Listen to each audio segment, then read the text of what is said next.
Bonjour et bienvenue à notre nouvelle question de la semaine destinée à vous aider à réussir votre examen de certification professionnelle. Aujourd'hui, notre question porte sur la gestion des risques de sécurité de l'information tout au long du cycle de vie. Bien sûr, comme d'habitude, je vais vous expliquer comment je raisonne pour trouver la bonne réponse. Voyons donc sans plus attendre de quoi il s'agit.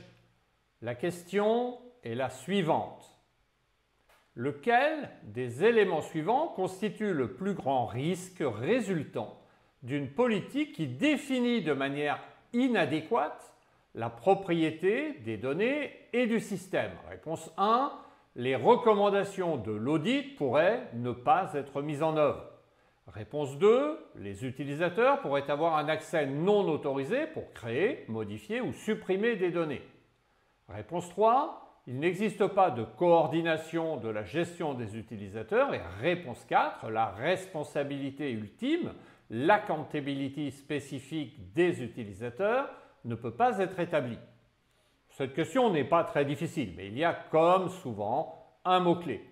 Saurez-vous l'identifier? Prenons un instant pour réfléchir plus profondément sur cette question.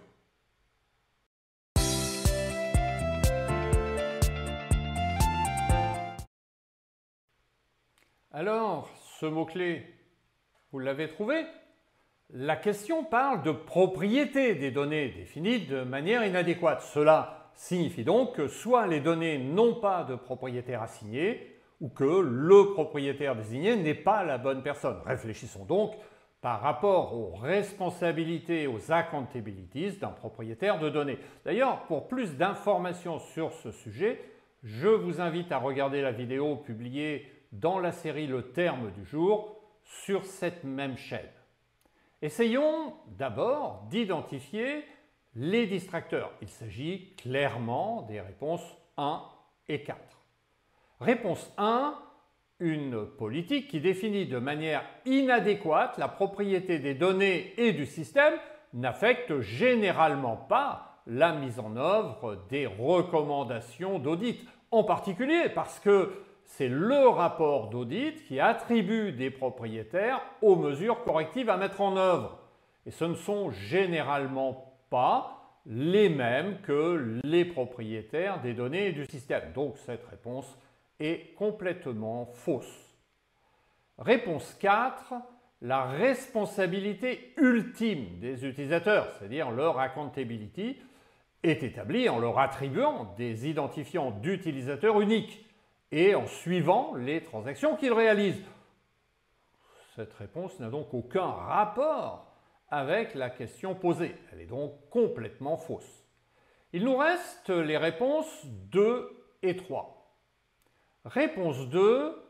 Sans politique définissant qui a l'autorité et la responsabilité d'accorder l'accès à des données ou à des systèmes spécifiques, le risque que les employés obtiennent un accès au système sans justification business augmente.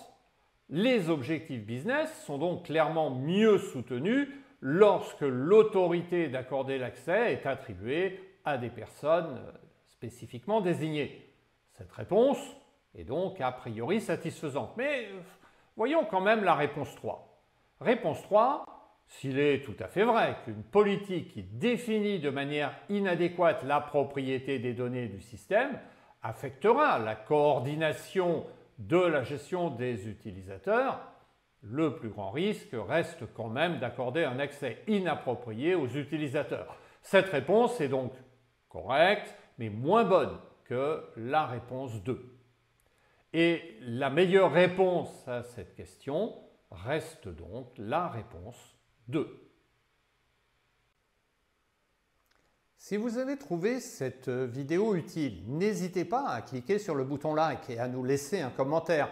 Vous pouvez aussi vous abonner à notre chaîne pour plus de contenu sur la gouvernance, la gestion des risques et la sécurité de l'information.